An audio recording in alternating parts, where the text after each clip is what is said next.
So andito po tayo sa Commonwealth mga ka-BJ, sa may bandang kantang Saura po mga ka-BJ. So titingnan po natin, dito po yung mga nagrarally. Ang dami po mga nagrarally dito po mga ka-BJ. So mukhang hindi nata sila napayagan po sa mga nagrarally ito pupunta doon sa may bandang Batasan. Hanggang dito na lang po sila. Naharang nata sila hanggang dito lang po mga ka-BJ. So ito po yung ano nila, yung malaking truck nila. Ito po ang ginawa nilang ano. Ito po yung ginagawa nilang stage po mga ka-BJ. Ayan, pati generator po nila mga ka-BJ andito po. So tanong-tanong natin po kung anong grupo po ito mga ka-BJ.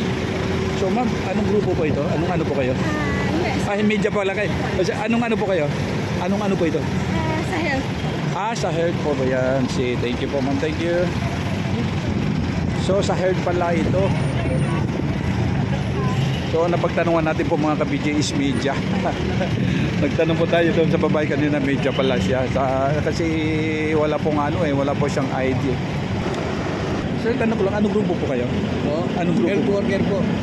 Health worker. Health worker. So yan.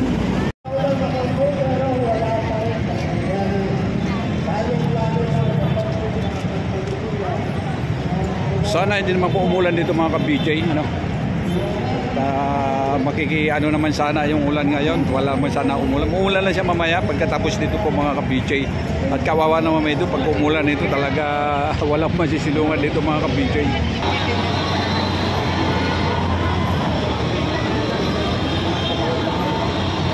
So ayan po yung mga karatula nila po mga ka-BJ. Mga iba-ibang karatula po yan.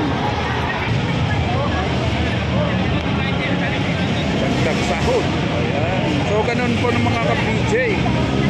Talagang dito po sila nagpalabas ng hinaing nila. Dito po sila humihingi po ng mga gusto nila po mga ka-BJ sa pamahalaan.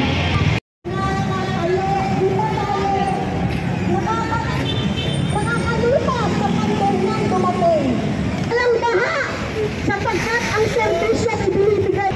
Kinakailangan nilang pumasok sa ospital. Responder sa Nueva Ecija ang nagbibigay sana ng tulong sa mga ng Pilipino doon na nangangailangan ng serbisyo. Subalit nasawi kasama nating nurse. Sinungaling ang tunay na kalagayan ng ating bayan. So ito mga ka-BJ. Bilang po Bigla po ang dami nila, bigla po nagsidating yung mga tao. So, nag-umpisa na po sila mga ka-BJ. Kaya pala sila nakatambay lang kanina dahil wala po itong mga hinihintay nila. So ngayon ito na po, nag-umpisa na po ang programa mga ka-BJ. So, po mga ka-BJ. At akala natin po kanina wala talaga silang bilang. So ngayon marami pala, marami din pala nagsidating. Yari natin tapos natin dito. Punta po tayo sa Congress sa Asia Pacifico. Galing pa rin ang imperialismo at interes pa rin ng mga transnasyonal at dayuhang dambuhalang korporasyon ang inaatupag ni Marcos Jr. Kaya naman para bigyang pangmama, militanteng pagbati po sa ating lahat ngayon ika-4 na zona ni Marcos Jr. Isang malaking sakuna si Marcos Jr. sa taong bayan. Habang ang malakas na ulan ay nagdadala ng pinsala, si Marcos naman ay nagdadala ng dilubyo ng kahirapan sa ating bansa. Habang binabaha ang ating mga tahanan, habang binabaha ang ating mga kinabukasan, si Marcos Jr. ay nakikipagsunduan, nakikipagkasunduan sa imperialist ng US. Ito ay lalong nagpakalubog sa bayan. Kumakailan lamang para sa disaster response. Pero alam naman natin mga kasama, hindi yan totoo. Ang EDCA sites ay nandyan para mag-unjok ng gera. Narito ang EDCA sites para magdala ng militarisasyon sa ating mga lupain. Sa siyam na EDCA sites na nalalaman natin, dahil sa presensya ng tropang kano at pati na din ng sarili nating mga militar, kinakaharap ng mga katutubo ng ating mga magsasaka,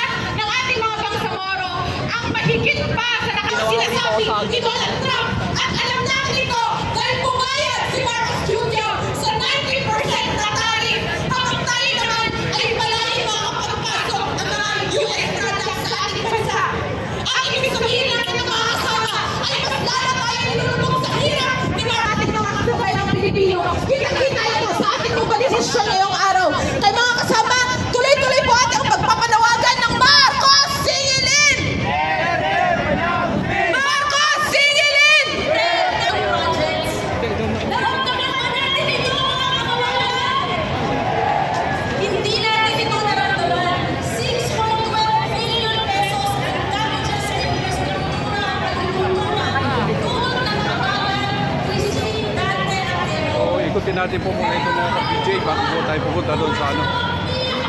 Bago po tayo pupunta doon sa Sandigan Bayan mga ka-PJ.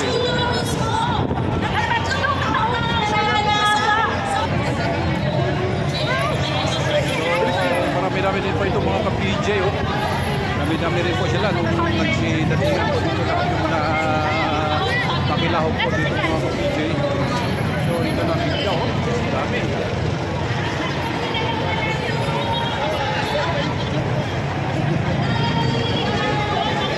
Ikot-ikot po tayo mga ka-PJ.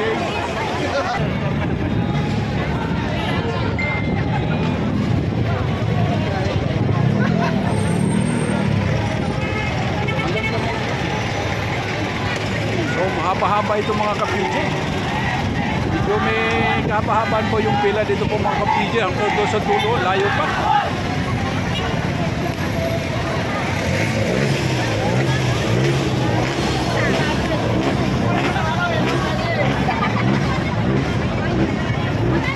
Traffic na po banda rito mga ka-PJ. Napaka-traffic na po dahil sa nasakop na po ito kalahating dahil sa nasakop na po nila kalahating Commonwealth po mga ka-PJ. Sa haba po nila mga ka-PJ yung mga sasakyan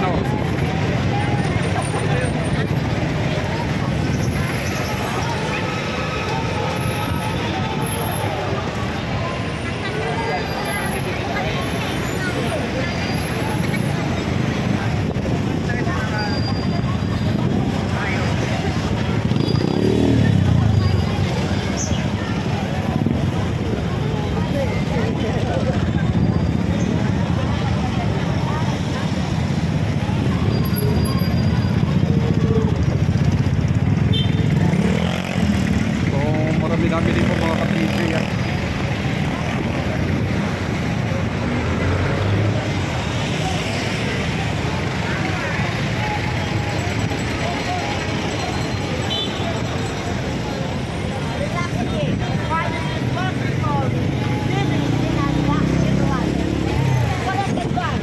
Mga ano ba ito? Mga tunay na Muslim ba ito mga ito? O nagdamit-damitan lang mga area?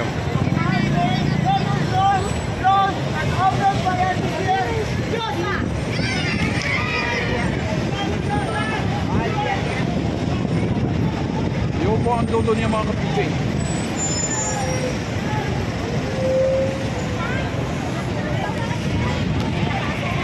Sahod na nakabubuhay na pasahod batay sa saligang batas. Sabi po ng saligang batas, all workers shall have security of tenure, humane conditions of work, and a living wage. Kasiguruan sa trabaho, pang-taong trabaho, at ang panghuli ay ang living wage na kabubuhay na pasahod. Kung kaya po, ang sigaw ng mga kawani ng gobyerno, ang right-sizing bill ibasura. Sabayan niyo po ako sa magsigaw, right-sizing bill! Right-sizing bill! Right-sizing bill! At ang sigaw ng mga kawani ng gobyerno, dapat ang national minimum wage based on living wage. Ang nakabubuhay na pasahod na nasa saligang batas sinasabi na dapat ang mga kawani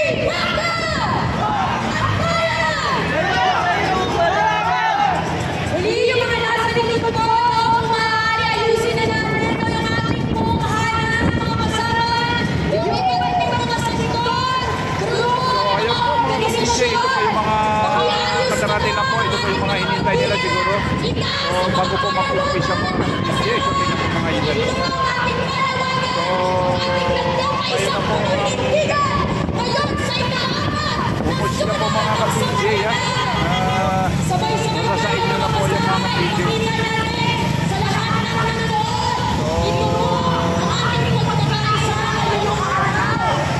Nakalangalit tayo sa mga idadaan. Hindi po tayo sigurado yung mga iba na alam nila yung pinaglalaban nila. Yung mga iba alam pa nila kung anong pinupunta nila rito sa mga ano.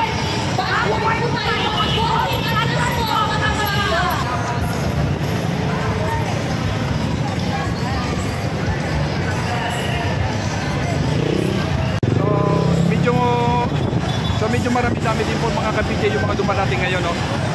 Medyo ano rin dito, bultuhan din dito mga ka-PJ. Mga bultuhan din ang dating nila po mga ka-PJ. So pagyari natin po dito mga ka-PJ, pupunta po tayo doon sa Batasan. At tingnan po natin doon yung kalagayan po doon. Kung may mga nagrarally din ba, kung may nakalusot din ba doon mga ka-PJ.